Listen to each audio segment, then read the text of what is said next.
আজকে যে বিষয়টা নিয়ে আলাপ করবো সেটা হচ্ছে সেলস। আমাদের সেলস নিয়ে অনেকেরই নানান রকমের ভয়, ভীতি, শঙ্কা, অনিশ্চয়তা থাকে। সেটার জন্য আমরা আসলে অনেক রকমের কার্যক্রম গ্রহণ করেছি আমাদের এই প্ল্যাটফর্ম থেকে আমাদের উদ্যোক্তাদের সেলস বাড়ানোর জন্য।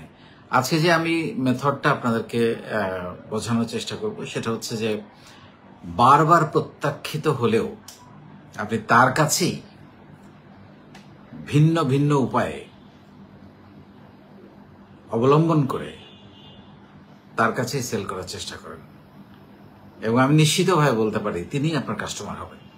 এবং এটা হচ্ছে শুধু গুড সেলসম্যানশিপ বলা না, এটাকে বলা হয় গ্রেট সেলসম্যানশিপ।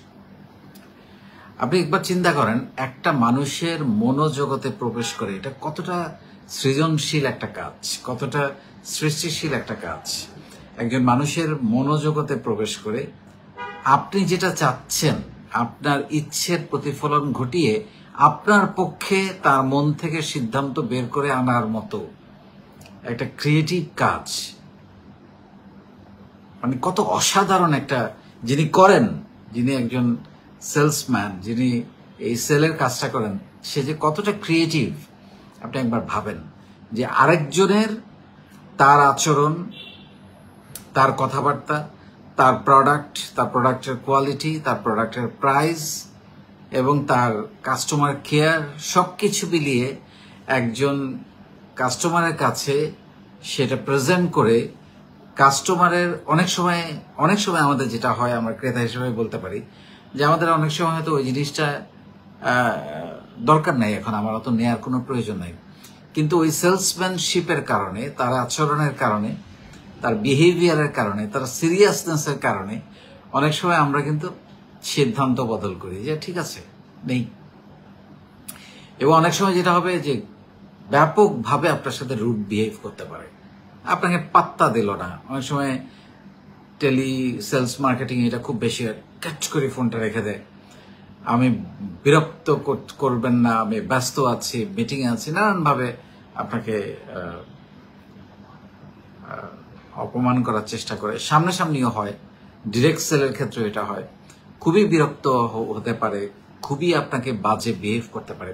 কিন্তু একটা জিনিস মনে রাখবেন, বাজে বিহেভটা মানে খারাপ আচরণটা কিন্তু সবসময় একপক্ষীয়। আপনি যদি ফিডব্যাক না দেন, আপনি যদি প্রতিক্রিয়া না দেখান, আপনি যদি আপনার মুখের মধ্যে আপনার যে আচরণ, আপনার যে ব্যক্তিত্ব, আপনার যে পজিটিভিটি, আপনার যে ইতিবাচক চিন্তা ভাবনা, সেটা যদি আপনি ধরে রাখতে পারেন, তাইলে যিনি খারাপ আচরণ করবেন তিনি কিন্তু একবার হলো নিজের মনে মনে হলেও, পরবর্তীতে হলেও, কিছুক্ষণ পরে হলেও উনি লজ্জিত বোধ করবেন যে আমার বোধহয় এতটা রিয়াক্ট করা ঠিক হয় নাই, সে তো আমাকে কিছুই বললো না বা কোনো রিয়াক্ট করলো না।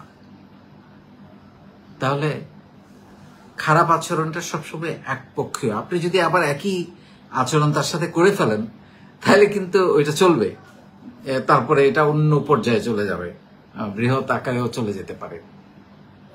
রাস্তাঘাটে আপনি এটা প্রায় দেখবেন যে দুইজন অচেনা মানুষ হুট করে লেগে যাচ্ছে এবং একজন একজনের মাথায় বাড়িও দিয়ে দিচ্ছে, কিন্তু এক পক্ষ যদি ওই পরিমাণ, ওই লেভেলের রিয়াকশনটা না দেখাতো তাহলে কিন্তু ওই ঘটনাটা সম্পূর্ণ এড়ানো যেত, তাই না?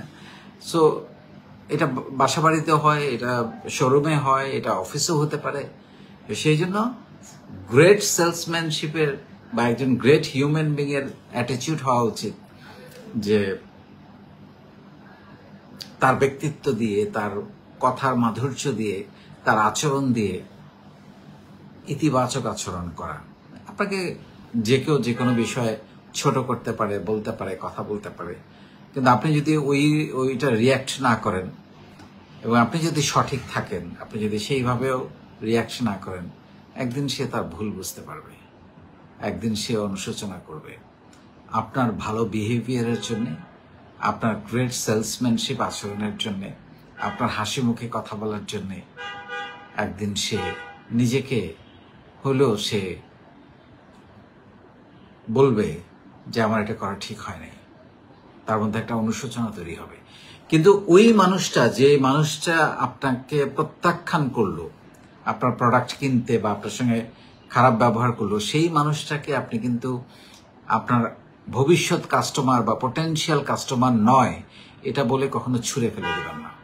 বরং আপনাকে নতুন নতুন চ্যালেঞ্জ নিয়ে, নতুন নতুন কায়দায়, নতুন নতুন কৌশলে তার কাছে আপনাকে রিচ করার চেষ্টা করতে হবে যে আমি আপনাকে আপনার কাছে সেল করে ছাড়বই, কারণ আমি জানি কিভাবে আপনার মনের ভেতর থেকে আমার সিদ্ধান্ত আপনার মধ্য দিয়ে বাস্তবায়ন করতে হয়। I know that. This is great salesmanship. এবার আরেকটা জিনিস বলি, আপনি যখন বারে বারে একটা জিনিস কারো কাছে অ্যাপ্রোচ করবেন বা তার গুণাগুণ বা তার কোয়ালিটি আপনি ঠিক মতো প্রেজেন্ট করতে পারবেন, কাস্টমার কিন্তু আপনার ব্যাপারে সেকেন্ড যে থটটা দেবে, সেকেন্ড যে কনসার্নটা তৈরি করবে, এ তো তার সার্ভিস দেওয়ার জন্য বা তার প্রোডাক্ট দেওয়ার জন্য খুবই সিরিয়াস, তার মানে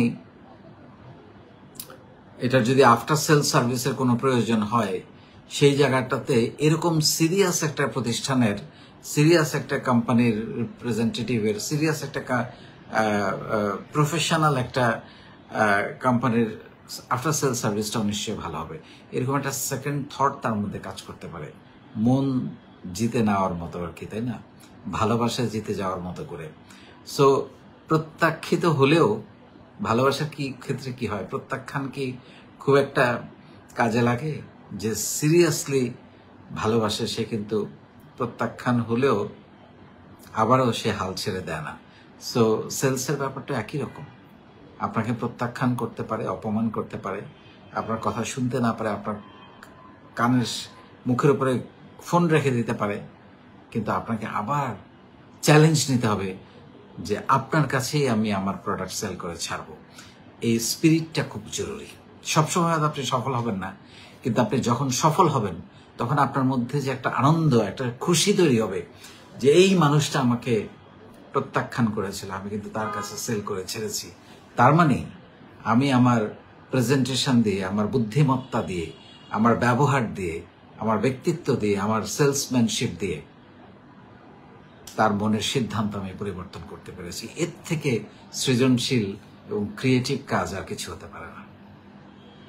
সো এইভাবেও আপনাকে ডিরেক্ট সেলের ক্ষেত্রে চিন্তা করতে হবে।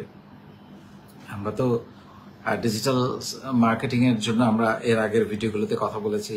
ইনডাইরেক্ট সেলের ক্ষেত্রেও এই বিষয়গুলো কিন্তু গুরুত্বপূর্ণ, কারণ সেখানে আপনি ফিডব্যাক দিচ্ছেন, রিপ্লাই দিচ্ছেন। আপনাকে একটা বাজে ফিডব্যাক দিল, আপনি সেই ফিডব্যাকটা ডেফিনেটলি পজিটিভলি দিবেন, ইতিবাচক দিবেন। সেটা কমপ্লেন আকারে তো আপনি দিতে পারেন না। তো সব ক্ষেত্রে এটা খুবই গুরুত্বপূর্ণ।